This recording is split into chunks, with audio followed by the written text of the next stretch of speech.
Hello friends, कैसे हैं? बढ़िया। यस सर, आज हम लोग अपने पेनाल्टी के इस सेशन में एक नया पेनाल्टी देखने जा रहे हैं जो कि बहुत बहुत बहुत बहुत बहुत इम्पॉर्टेंट है उन लोगों के लिए, खास करके जाहिर सी बात है प्रैक्टिशनर्स के लिए तो है ही है।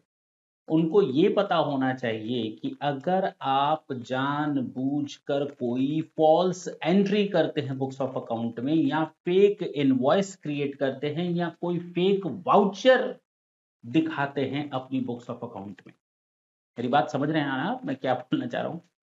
अगर आप अपनी इनकम पर टैक्स कम लगाने के पर्पज से, यानी इनकम को कम करने के पर्पज से, आपने अपनी बुक्स ऑफ अकाउंट में कोई फेक डॉक्यूमेंट्स का सहारा लिया जिससे आपकी इनकम कम हो जाए या एक्सपेंसेस बढ़ जाए, या आपने, मेरी बात ढंग से समझें, कोई इस तरह से एंट्री की है, चाहे वो डॉक्यूमेंट का सहारा लेकर हो या ना हो, इस तरह से एंट्री की है जिससे आपकी इनकम कम हो जाए।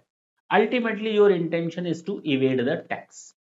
अगर इस तरह की इंफॉर्मेशन या डिटेल्स असेसिंग ऑफिसर की नॉलेज में आती है तो वो आपके ऊपर उस एंट्री के बराबर का अमाउंट, मैंने क्या बोला, उस एंट्री के बराबर का amount as a penalty under section 271 AAD के तहत चार्ज कर लेगा।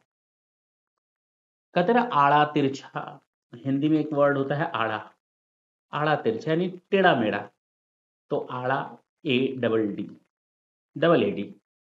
तो ये सेक्शन 271 AAD है, आड़े तिरछे में आड़ा आ जाता है कि अगर आपने कुछ उल्टा सीधा इस तरह से किया है और ये पाया जाता है कि आपने अपनी बुक्स ऑफ अकाउंट में कोई फॉल्स एंट्री की है या कुछ एंट्री रिकॉर्ड नहीं की है जिससे आपकी इनकम बढ़ सके, यानी कि जानबूझकर आपका पर्पस टैक्स लायबिलिटी को कम करना है या उसको चोरी करना है, तो उस केस में आपके ऊपर उस अमाउंट के बराबर जो फॉल्स एंट्री है या नॉन रिकॉर्डेड एंट्री है उसके बराबर का आपके ऊपर पेनाल्टी चार्ज कर दिया जाएगा। फॉल्स एंट्री का मतलब क्या होता है?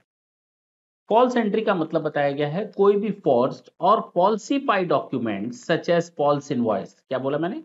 सच एज फॉल्स इनवॉइस। ये नहीं। In general a false price documentary evidence. आपने माल खरीदा 5 लाख का, दिखा दिया 8 लाख रुपए का, आपने डॉक्यूमेंट ही सामने वाले से बनवा लिया 8 लाख रुपए के। 5 लाख का खरीदा आपने, डॉक्यूमेंट में इस तरह से हेरा फेरी की कि आपने उसको 8 लाख रुपए में रिकॉर्ड कर लिया। कोई डॉक्यूमेंट आपके पास 3 साल पुराना पड़ा हुआ है 2020 का, आपने उसमें चालाकी दिखाई, ऐसे कर दिया, वो बन गया 26 का। ठीक है ना? वही डॉक्यूमेंट दोबारा आप यूज कर रहे हैं, मतलब कुछ भी ऐसा फॉल्स डॉक्यूमेंट यूज कर रहे हैं, फॉल्स डॉक्यूमेंट यूज कर रहे हैं, तो उस केस में इसको हम फॉल्स एंट्री मानेंगे। कोई भी ऐसा इनवॉइस जिसकी आपको सप्लाई नहीं दी गई थी, या तो आपको सप्लाई नहीं दी गई थी आपने उसको दिखाया, या आपने सप्लाई ली थी लेकिन आपने उसको नहीं दिखाया, या आपने किसी को सप्लाई दी, आपने कोई डॉक्यूमेंट इश्यू ही नहीं किया, इनकम को दिखाया ही नहीं, तो उस केस में भी चाहे invoice in respect of receipt of goods और सर्विसेज और both issued by the person और एनी अदर पर्सन फलाना एंड ढिमाका, यानी कि इनवॉइस लेना और इनवॉइस देना दोनों तरीके से। तीसरा, invoice in respect of supply और रिसीट ऑफ गुड्स और सर्विसेज बोथ और from a person who doesn't exist. मान लीजिए मैंने आज की डेट में एक एंट्री कर ली, फलाना पार्टी अकाउंट डेबिट टू, नहीं, परचेज अकाउंट डेबिट टू फलाना पार्टी। अब मैंने परचेस तो दिखा दिया 5,000 रुपए का, लेकिन वो पार्टी एग्जिस्ट ही नहीं करती। कल मैंने उसको कैश पेमेंट दिखा दिया कि भाई वो आया था, सामान खरीदा, और मैंने उससे सामान खरीदा, उसको 5,000 रुपए दिए और वो चला गया, ये 5,000 रुपए मेरा खर्चा है। अब ऐसी इनवॉइस जिसका कोई पर्सन एग्जिस्ट ही नहीं करता, कोई ऐसी फॉल्स डॉक्यूमेंट का यूज करना जो एक्चुअल है ही नहीं, और एक्चुअल रिसीट और सप्लाई के बिना हमने कोई इनवॉइस दे दिया या ले लिया, अगर इस तरह की कोई एंट्री एग्जिस्ट करती है तो उस केस में उस एंट्री के बराबर का अमाउंट आपके ऊपर पेनाल्टी पे लगाया जाएगा।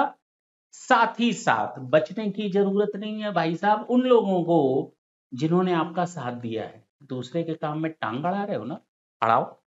देखो, अगर आप दूसरे के काम में टांग अड़ाएंगे तो आपके ऊपर भी पेनाल्टी लगेगी, यानी कि अगर कोई अकाउंटेंट या कोई दूसरा बाहरी पर्सन आपके इस काम में आपका मदद करता है, फॉल्स एंट्री करने में सपोर्ट करता है, जिसके बिना ये पूरा नहीं हो सकता था, तो उस केस में उस बंदे के ऊपर भी यही पेनाल्टी चार्ज कर ली जाएगी। तो गवर्नमेंट की तो बल्ले बल्ले, गवर्नमेंट कहेगी आप भी गलती करो, आप भी गलती करो, दोनों तरफ से गलतियां ही गलतियां करो, मुझे पेनाल्टी मिलेगी। ये वही चीज मैंने यहाँ पर डिटेल में आपको समझा दी है, एग्जाम्पल बता दिया है, इसको आप एक बार जरूर पढ़ लेंगे। सारी चीजें मैंने यहाँ पर कवर अप करवाई हैं, तो ये इंपॉर्टेंट इसलिए था सेक्शन। देख लीजिए, अगर एक XYZ ट्रेडर है, उसने एक फेक इनवॉइस शो किया कि हमने एक ऐसे बंदे से सामान खरीदा जो कि एग्जिस्ट ही नहीं करता। अच्छा, इससे क्या हुआ, खर्चा बढ़ गया और बिजनेस की इनकम कम हो गई। ये असेसिंग ऑफिसर को पकड़ में आ गया फॉल्स इनवॉइस, उसने सेक्शन 271 AA का XYZ के ऊपर तो पेनल्टी लगाया ही लगाया, उस अकाउंटेंट के ऊपर भी लगाया जिसने इसमें हेल्प की थी या इस तरह का डॉक्यूमेंट बनाने में सपोर्ट किया था। तो भैया बचेगा नहीं कोई, बस। तो नेक्स्ट सेशन में हम आपसे फिर मिलेंगे एक इंपॉर्टेंट पॉइंट के साथ, तब तक के लिए tata and bye bye, thank you, thanks a lot.